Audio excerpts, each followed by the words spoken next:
Maulaya sholli wa sallim ta'iman abada ala habibika khairil khalqi kullihimi huwal habibul ladzi turja syafa'atuhu likulli haulim minal ahwali muqtahami ya Rabbi bil Mustafa balligh maqasidana waghfir lana ma madha ya wasi'al karomi.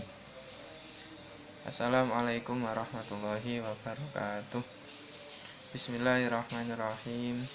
Subhanakallahumma Rabbana la ilma lana illa ma 'allamtana innaka antal alimul hakim wa tub alaina innaka antat tawwabur rahim wa taqabbal minna innaka antas samiul alim wa alimna min ladunka ilman nafi'a ya dzal jalali wal ikram. Allahumma aftah lana hikmataka wa ansur alaina rahmataka ya dzal jalali wal ikram. Al-Fatihah.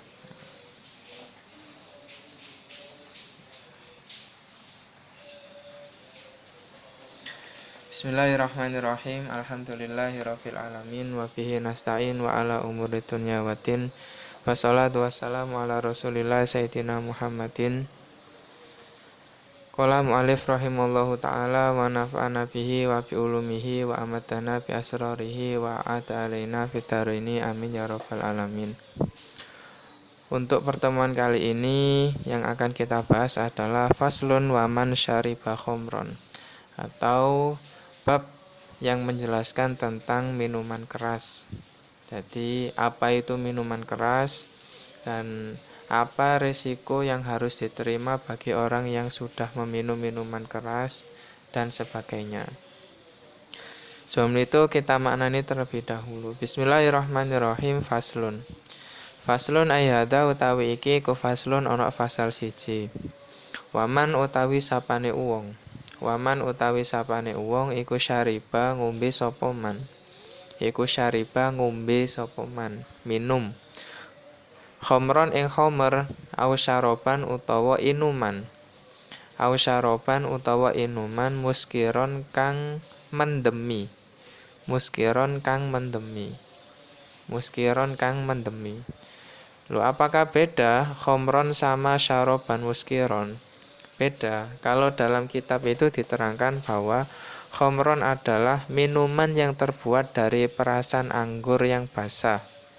Jadi bahan dari khamr itu adalah perasan anggur yang kemudian difermentasi sehingga menimbulkan efek memabukkan.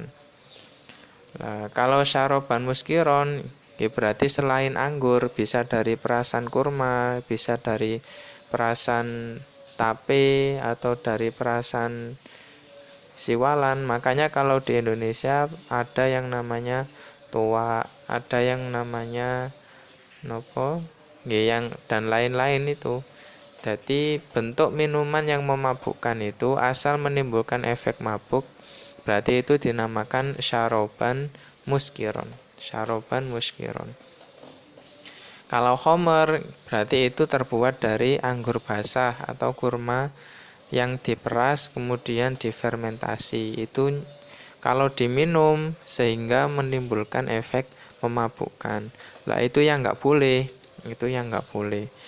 Jadi khamr itu ada macam-macam. Jadi sesuatu yang memabukkan itu ada macam-macam. Lah biasanya hasil dari fermentasi itu menimbulkan alkohol. Nah, alkohol ini yang jadi masalah. Apakah benar alkohol itu yang dapat memabukkan apa enggak? Kalau dalam minuman yang memabukkan, ternyata itu memang penyebabnya adalah alkohol. Alkohol seperti tua. Nah, itu ada alkoholnya, maka menimbulkan efek memabukkan. Tapi ada beberapa makanan itu ada alkoholnya yang murni, tapi tidak menimbulkan efek mabuk. Seperti kalau sampean tahu durian, ternyata durian itu efek alkoholnya itu tinggi.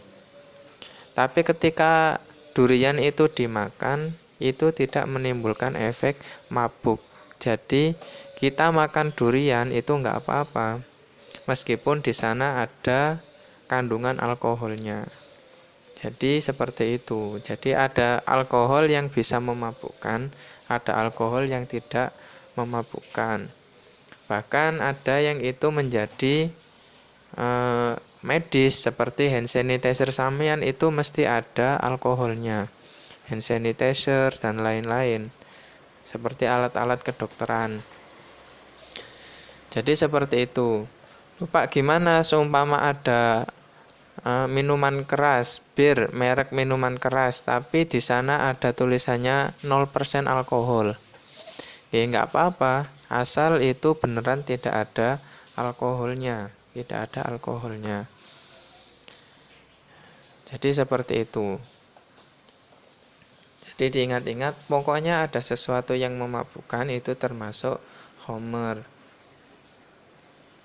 Lupa bagaimana seumpama itu tidak diminum, seperti ganja dan lain-lain, ya berarti termasuk sesuatu yang memabukkan. Jadi nanti pembahasan sesuatu yang memabukkan ini lebih luas lagi. Intinya adalah kalau ada sesuatu yang dapat menghilangkan akal itu berhukum haram. Jadi dilihat ilatnya, dilihat alasannya yang paling utama. Kalau khamr ini kenapa diharamkan? Karena dapat menghilangkan akal, dapat menghilangkan akal. Jadi tidak sadar. Itu diharamkan. Contoh seperti ganja, seperti sabu-sabu, narkoba dan lain-lain. Itu tetap dihukumi haram meskipun itu tidak diminum. Kalau di sini babnya, kalau di kitab fikih itu dicontohkan cuma khamr.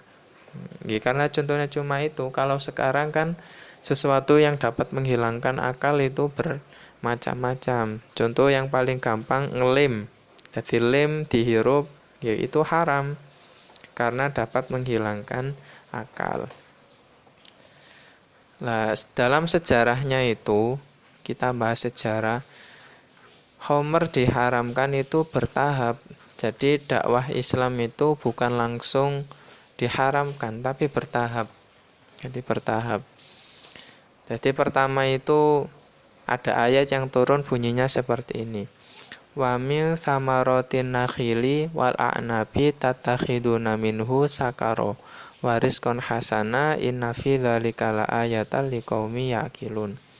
Yang artinya dari buah kurma dan anggur kamu bisa membuat minuman yang memabukkan dan rizki yang baik.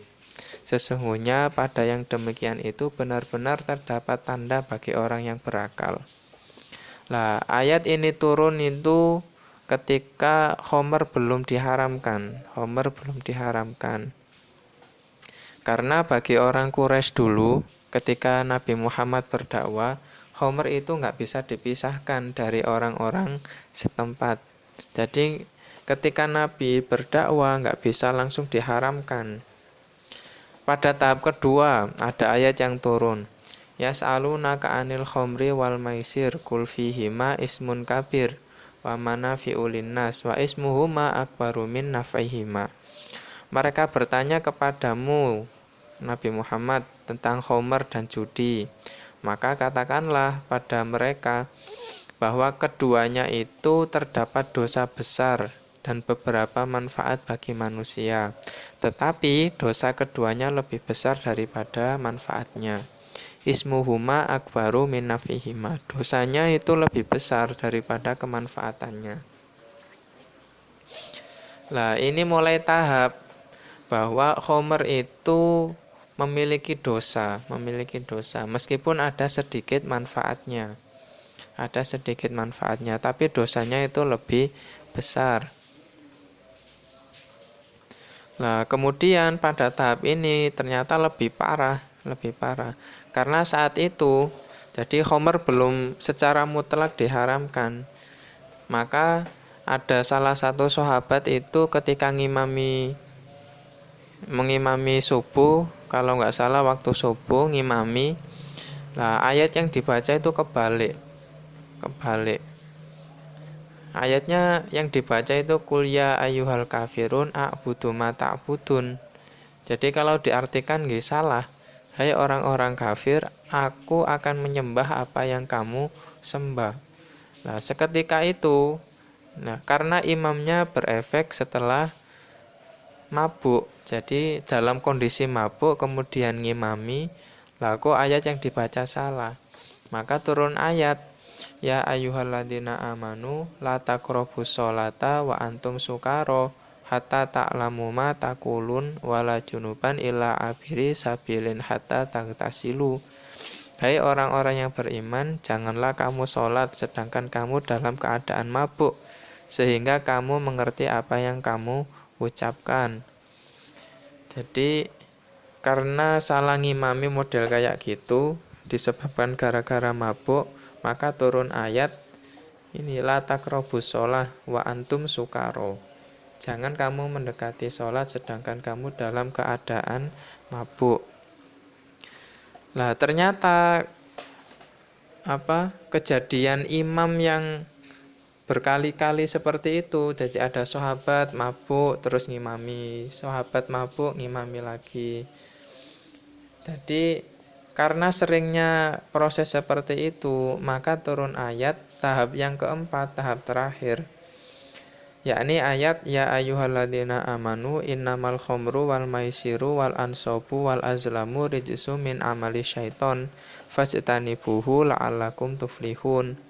Hai orang-orang yang beriman, sesungguhnya khamr, judi, berkorban untuk berhala, mengguni nasib dengan panah, itu adalah perbuatan keji termasuk perbuatan setan. Maka jauhilah perbuatan-perbuatan itu agar kamu mendapat keberuntungan. Nah, ini proses terakhir bahwa khamr itu diharamkan secara mutlak sampai sekarang. Jadi ini ada beberapa hikmah, yakni hikmah dalam kita berdakwah. Kita berdakwah itu tidak boleh langsung memaksa masyarakat untuk menuruti semua agama, menuruti syariat-syariat agama. Jadi bertahap. Jadi kita bertahap. Seperti pengharaman khamr itu bertahap. Mula-mula ditunjukkan bahwa khamr itu lebih banyak mandorotnya daripada manfaatnya.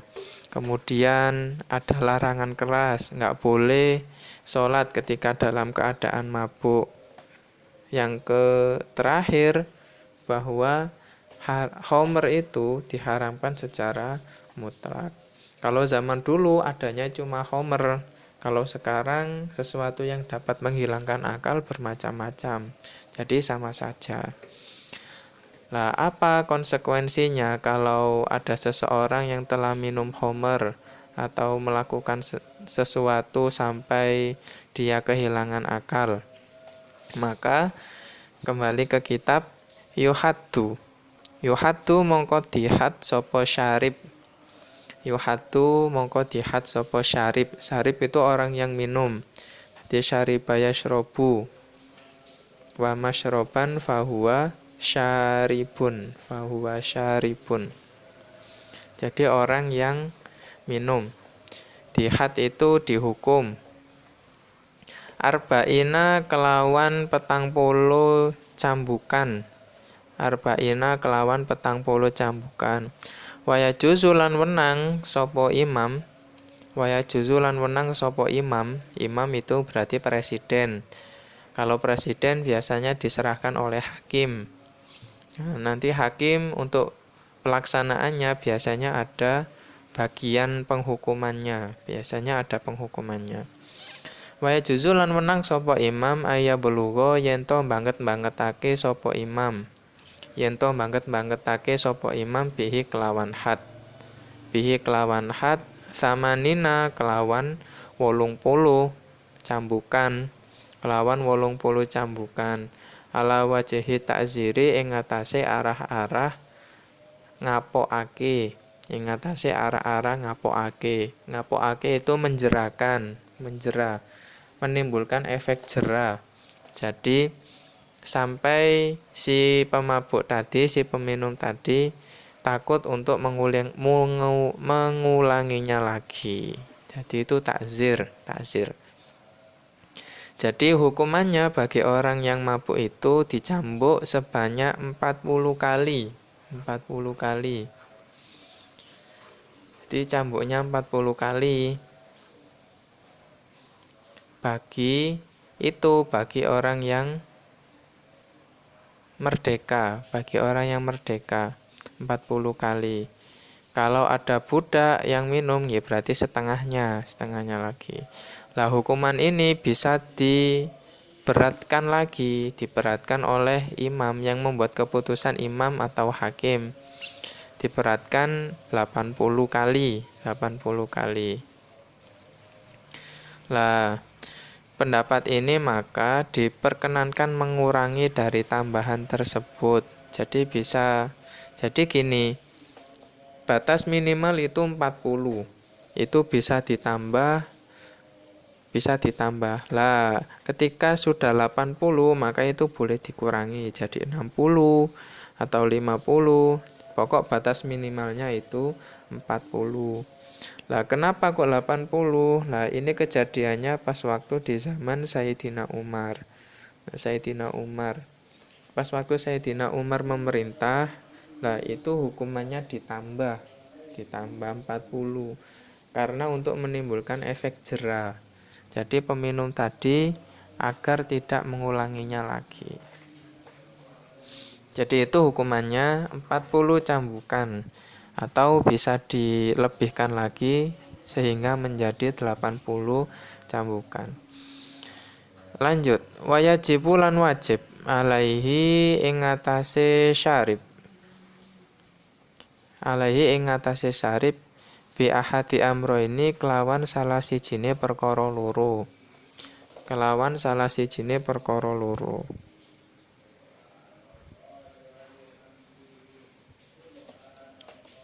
Awil ikrori utawa ikrar pengakuan.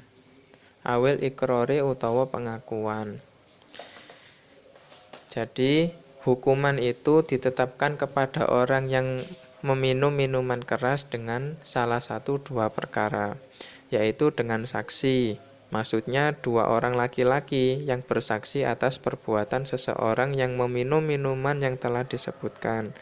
Jadi seumpama ada si A ini minum, lah dia bisa dihad itu ketika ada 2 orang laki-laki yang melihatnya meminum minuman keras. Kalau nggak ada yang lihat, ya berarti nggak bisa diadili. Gimana kalau yang melihat satu? Berarti itu kurang kuat. Jadi yang namanya saksi itu 2 orang laki-laki. Lah kemudian apa itu ikror? Ikror adalah pengakuan dari orang yang meminum bahwa sesungguhnya ia telah meminum minuman keras. Jadi menyerahkan diri. Nggak sadar kalau itu minuman keras, kemudian dia mabuk. Ketika dia sadar, dia datang ke hakim dan mengakui perbuatannya bahwa dia telah meminum minuman keras. Nah, kalau sudah ada saksi, kemudian ada pengakuan, jadi ini salah satu. Kalau nggak ada saksi, nggak berarti pengakuannya sendiri. Maka kalau sudah ada seperti itu, maka bisa dilaksanakan hukuman cambuk tadi. Ada hukuman cambuk tadi.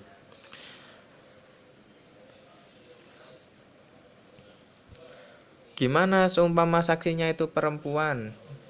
Kalau perempuan berarti 1 laki-laki dihitung 2 perempuan. Berarti bisa seseorang itu disaksikan oleh 4 perempuan. 4 perempuan baru dia bisa dihukum. Jadi yang namanya saksi itu 1 orang laki-laki itu dihitung 2 perempuan. Itu tentang bayyinah awil ikror. Wala yuhatu lan ora dihad sapa syarib. Bil qoi sebab mutah bil qai'i sebab mutah, awi wal istingkahi lan ambu, wal istinkahi lan ambune khomer, wal istinkahi lan ambune khomer. Jadi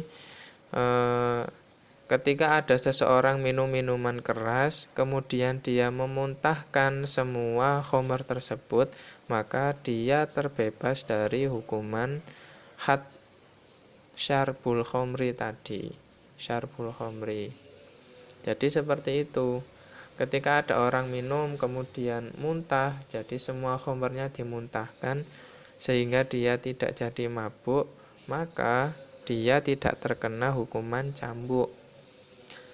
Atau nggak ada aroma khomer yang tercium darinya, nggak ada aroma khomer, karena setiap sesuatu yang difermentasi itu baunya biasanya nggak enak, seperti obat-obat herbal niku semuanya mengandung alkohol, tapi dalam kadar tertentu tidak memabukkan. Jadi yang namanya khomer, minum-minuman keras itu adalah semua proses dari fermentasi. Proses fermentasi disimpan beberapa bulan baru dapat memabukkan. Jadi seperti obat-obat herbal ya sama. Yang membedakan adalah yang khomer itu dapat memabukkan, yang obat-obat itu tidak, ada manfaat yang lain. Lah, biasanya itu baunya, aromanya niku nggak enak, aromanya menyengat. Kalau sampean punya obat herbal di rumah, itu baunya biasanya menyengat. Lah, makanya di sini dalam kitab sampean ada disebutkan istingkahi, wal istinkahi. Karena aroma khomer itu sangat menyengat, nggak enak, aromanya nggak enak. Jadi kalau diterjemah yang terakhir tadi, orang yang meminum juga tidak bisa dihukum had sebab memuntahkan minuman keras dan sebab istingka. Istingka adalah gambaran dari dia tercium bau khomer. Jadi dia ketika didekati itu mulutnya nggak ada bau khomernya, maka dia terbebas dari hukuman had tersebut. Loh Pak, gimana seumpama yang dia minum itu khomer tapi nggak ada baunya, mirip air putih seperti biasa? Nah ini jarang, soalnya sesuatu yang difermentasi itu baunya nggak enak. Nah seumpama ada gimana? Ya, berarti tinggal saksi atau ikrornya tadi. Saksi, seumpama ada orang yang menyaksikan dia benar-benar minum khomer dan efeknya mabuk, ya berarti dia dihukum cambuk, atau pengakuannya sendiri itu tetap dihukumi cambuk. Loh Pak, apakah harus nunggu dia mabuk dulu? Ya enggak harus. Seumpama dia minum satu gelas khomer tapi tidak mabuk, dia mabuknya nunggu minum 1 tong seumpama, ya berarti dia tetap dihukum meskipun dia minum 1 gelas tapi tidak mabuk. Jadi seperti itu. Oke, sampun. Untuk pertemuan kali ini kita akhiri dulu. Seumpama ada pertanyaan silakan ditanyakan dalam forum diskusi. Insya Allah nanti saya jawab. Sekian dari saya, kurang lebihnya saya mohon maaf. Assalamualaikum warahmatullahi wabarakatuh.